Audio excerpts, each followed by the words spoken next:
Hello everyone, कैसे आप लोग। स्वागत है आप सभी का अपना प्यारा सा YouTube channel star global study में।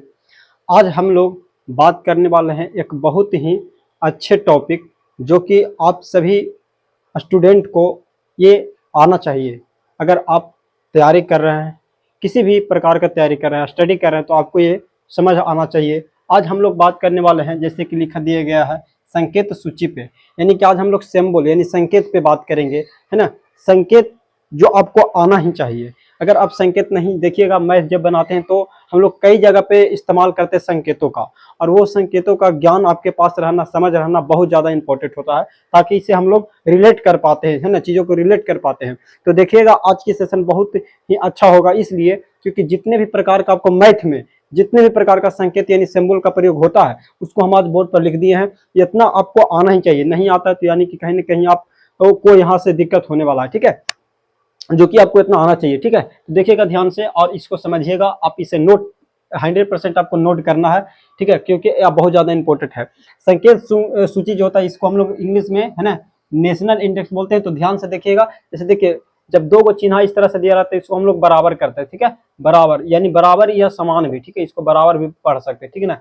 ठीक है, याद रखिएगा। अगर दो को ऐसे ऐसे चिन्ह देते तो इसको क्या पढ़ना, समान या बराबर, ठीक है। अगर वही टेढ़ा करके इस तरह से दे देते, इसको हम लोग क्या पढ़ेंगे, लगभग समान या लगभग बराबर। क्या, अगर इस तरह से दो को चिन्ह दे देते तो बोलेंगे लगभग समान या तो फिर लगभग बराबर भी बोल सकते हैं, ठीक है। अगर तीन को लाइन इस तरह से दे दिया जाए तो इसको हम लोग क्या पढ़ेंगे, समतुल्य पढ़ेंगे, इक्विवेलेंट। क्या, समतुल्य पढ़ेंगे। तीन को लाइन रहेगा तो क्या पढ़ेंगे, समतुल्य पढ़ेंगे, ठीक है मेरा दोस्त। अगर देखिए दो को इस तरह से चिन्ह दे दे, बीच में से ऐसे काट दे, तो इसको पढ़ेंगे बराबर नहीं, बराबर नहीं, ठीक है, बराबर नहीं या तो फिर समान नहीं बोल सकते, ठीक है। देखिएगा, अगर इस तरह से सेम बोल रहे हैं तो इसको हम पढ़ेंगे छोटा, ठीक है, छोटा। और इस तरह से दे दे छोटा, इस छोटा के विषय की तरह नीचे एक पाई दे दे, तो इसको हम लोग क्या पढ़ेंगे, छोटा या तो फिर उसके बराबर, छोटा या उसके बराबर। अगर इस साइड से रहे मुंह खुला तो आपको पढ़ना है क्या, बराबर, ठीक है। यहाँ पर अगर इस तरह से मुंह खुला रहेगा तो इसको पढ़िएगा क्या, यहाँ पे बड़ा, बड़ा। और अगर इसी तरह से बड़ा और एक नीचे लाइन दे दिया गया, ठीक है, बड़ा और एक लाइन दे दिया गया, तो इसको क्या पढ़ेंगे, बड़ा या बराबर, ठीक है, बड़ा या बराबर। जब एक नीचे लाइन दे दिया गया, ठीक है। ये बात आपको पता ही होगा। अगर इस तरह से चिन्ह हो तो इसको हम लोग जोड़ कहते हैं, ठीक है, जोड़ पढ़ते हैं, जोड़, है ना, जोड़ का संकेत है। इस तरह से रहता है तो इसको हम लोग घटाव पढ़ते हैं, ठीक है, घटाव का यह संकेत हो गया। इस तरह से रहता है तो गुना रहता है। देखिए कहीं कहीं आपको इस तरह से मिलता है गुना का चिन्ह, ठीक है, डॉट गुना इसको कहते हैं, इसको क्रॉस कहते हैं, यानी कि डॉट मल्टीप्लेक्शन, इसको कहेंगे क्रॉस मल्टीप्लेक्शन, ठीक है। ये हो गया डिवाइड यानी कि भागा का, इसका ये भागा का सिंबल है, ठीक है। किसका सिंबल है, भागा का ये सिंबल हो गया, ठीक है, भागा का सिंबल। उसी प्रकार देखिए, अगर इस प्रकार से रहता है इसको हम लोग क्या पढ़ते हैं, वर्गमूल पढ़ते हैं, ठीक है, या ये दोनों में से कोई भी संकेत रह सकता है। वर्गमूल के लिए दोनों संकेत को हम लोग प्रयोग करते हैं मैथ के अंदर, ठीक है। इस तरह से रहेगा, है ना। तो इसको हम लोग कोची पढ़ते हैं, क्यूब, यानी कि यहाँ पे घन हो गया, तो घन नहीं बोलेंगे, यहाँ पे पूरा का पूरा घनमूल बोलना है ना। इस तरह से रहेगा तो इसको क्यूबाइड यानी कि घनमूल, ठीक है। उसी प्रकार इस तरह से देखिए, कोष्टक आपको पता है कि कोष्ट चार प्रकार का होता है। छोटी कोष्ट जिसका सिंबल इस तरह से होता है, मंझली कोष्ट जिसका सिंबल देख रहे हैं इस तरह से होता है, उसी प्रकार बड़ी कोष्ट इस प्रकार से होता है। और देखिएगा रेखा कोष्ट, जो कि देखिए रेखा कोष्ट कैसे दिया रहता है, मान लो 3 और 4 लिखा हुआ है तो उसके ऊपर इस तरह से दे रखा है, तो इसको हम लोग कौन सा कोष्ट पढ़ेंगे मेरा दोस्त, इसको पढ़ेंगे रेखा कोष्ट, ठीक है, रेखी कोष्ट कह सकते हैं, ठीक है ना। उसके बाद देखिए दो को इस तरह से बूंदा दिया है तो इसको हम लोग पढ़ेंगे क्या, अनुपात पढ़ेंगे, ठीक है, रेशियो। इसको क्या पढ़ेगा, अनुपात यानी कि रेशियो।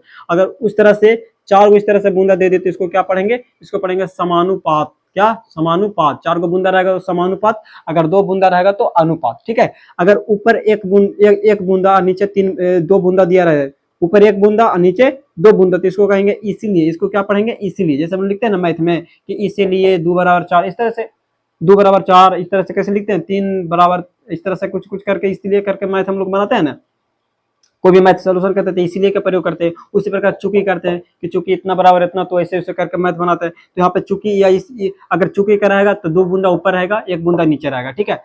इसलिए रहेगा तो ऊपर 1 बूंदा नीचे 2 बूंदा, अगर चूकी रहेगा तो 2 बूंदा ऊपर नीचे 1 बूंदा, ये आपको कंफर्म रखना, ठीक है। अगर देखिए 2 बूंदा ऊपर है 1 बूंदा नीचे, तो इसको हम पढ़ेंगे चूकी। क्या पढ़ेगा, चूकी। अगर देखिए एक लिखल है और नीचे इस तरह से लिखे तो इसको हम लोग लंब पढ़ेंगे। क्या पढ़ेंगे, लंब। से लिखा रहता है ना ए बी, इस तरह से लिखा रहता है बी सी, इसका मतलब क्या पड़ेगा कि ए बी लंब बी सी, है ना। ये का संकेत है, लंब का संकेत है, जो आपको समझ में आ रहा होगा।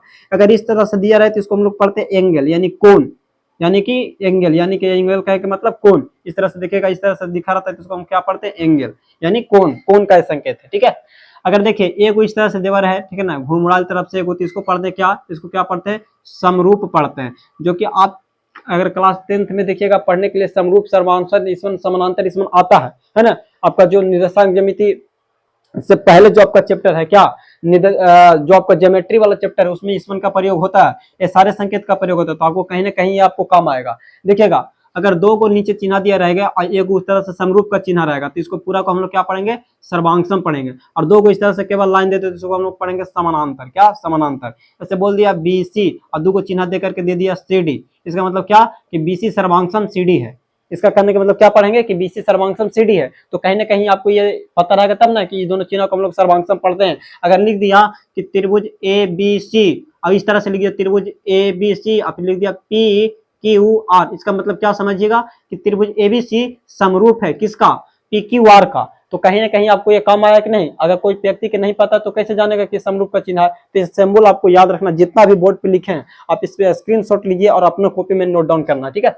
देखिए अगर इस तरह से लिखा रहा है, ठीक है, इन्हें से भी इस तरह से, इसको पढ़ेंगे क्या पढ़ेंगे, इसको पढ़ेंगे रेखा, क्या, रेखा, ठीक है, रेखा पढ़ेंगे। इस तरह से दिया रहेगा तो इसको क्या पढ़ेगा, रेखा। अगर एक दने से इस तीर का चिन्ह, देखो दोनों दने तीर का निशान रहेगा तो रेखा पढ़ना है, अगर एक साइड तीर का निशान रहेगा तो आपको किरण पढ़ना है, जिसको इंग्लिश में रे कहते हैं, रे रे, अरे रे रे रे रे, अरे ना रे, ठीक है, रेखा, इसको लाइन, है ना।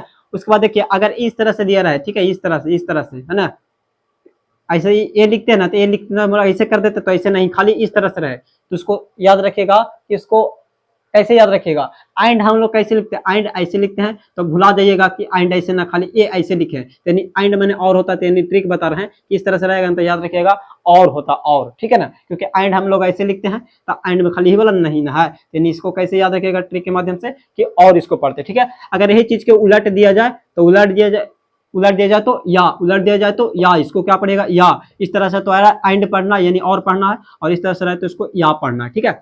अगर देखिए यू टाइप से रहे तो इसको हम लोग कहते हैं कोई चीज, सम्मिलन, यानी आपको क्लास 11 तो पढ़ना है ना जी, सेट थ्योरी में पढ़ना है आपको, है ना, यूनियन, है ना, यूनियन, और इस तरह से रहता है उलट के यू रहता है तो इसको पढ़ते हैं इंटरसेक्शन, ठीक है ना। उस प्रकार से ये इस तरह से कुछ आता है सबसेट, जो यहाँ पे कह सकते हैं प्रॉपर सबसेट, उप समुच, है ना, इस तरह से।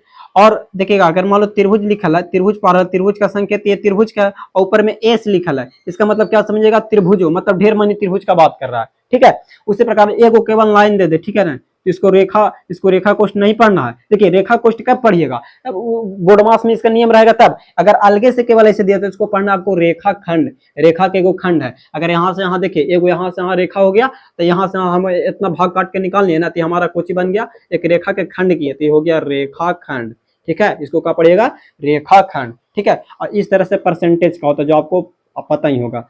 तो ये कहीं ना कहीं आपको ये संकेत आना बहुत ज्यादा जरूरी है, आपको एक एक आना चाहिए। ये सारे मैथ में प्रयोग होते रहते हैं ना, ये क्लास 11 12 है ना 10th सारे में प्रयोग होते रहते हैं ना। मैथ, ये मैथ में कहीं भी पढ़िएगा तो ये सम का सारा का प्रयोग कहीं ना कहीं आप देखे होंगे, ठीक है। तो ये मैथ के लिए बहुत ज्यादा इंपोर्टेंट है, ठीक है ना। तो उम्मीद करते हैं कि ये आपको संकेत यानी कि सिंबल बहुत ज्यादा इंपोर्टेंट लगा होगा, ठीक है। ये सेशन हमारा आज के यहीं पर रहेगा, और उम्मीद करते हैं कि ये सेशन आपको अच्छा लगा होगा, तो प्लीज लाइक जरूर कीजिएगा इस सेशन को, और मिलेंगे आपसे इसी तरह से सारा का सारा कॉन्सेप्ट वाइज, है ना, एक एक टॉपिक अच्छा से पढ़ते पढ़ते, है ना, हम लोग आगे बढ़ते रहेंगे, है ना, अच्छे अच्छे टॉपिक पर पढ़ाएंगे आपको। मैथ के लिए कोई टेंशन नहीं होने देंगे, ठीक है। तो मैथ के लिए हमारे चैनल से जुड़े रहिए, ओनली फॉर मैथ। और मैथ के लिए किसी भी प्रकार का कोई भी प्रॉब्लम हो तो हमारा सेशन में जुड़े रहिए, आपको बहुत ज्यादा फायदा होगा, ठीक है। उम्मीद करते हैं यह सेशन आपको समझ में आया होगा, और समझ में आया ऐसा ये टॉपिक था नहीं, है ना, बशर्ते ये तो आपको दिमाग में रखने वाला टॉपिक है, ठीक है। ये आपको दिमाग में रखने वाला टॉपिक है, ठीक है ना। जो इसमें से कहीं ज्यादा आपको याद भी होगा, कुछ याद भी नहीं होगा, तो आपको कर लेनी है। इसे एक बार स्क्रीनशॉट लेकर कम से कम याद रहे, तब पर भी याद ना रहे तब पर भी कोई बात नहीं है, इसको नोट डाउन जरूर करना अपने कॉपी में, है ना, क्योंकि ये ऐसे पॉइंट है जो आपको, है ना, बहुत ज्यादा हेल्पफुल होगा आगे आने वाला क्लास में, 10th हो 11th हो 12th हो, कोई सामान्य नहीं रखता, बस ये भी इंपॉर्टेंट है तो है।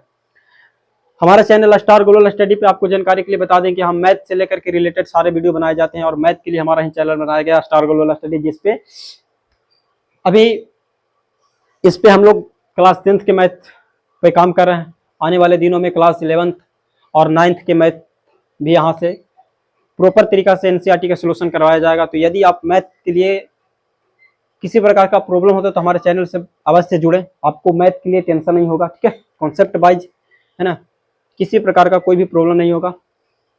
उम्मीद करते हैं कि ये सेशन आपको समझ में आया होगा।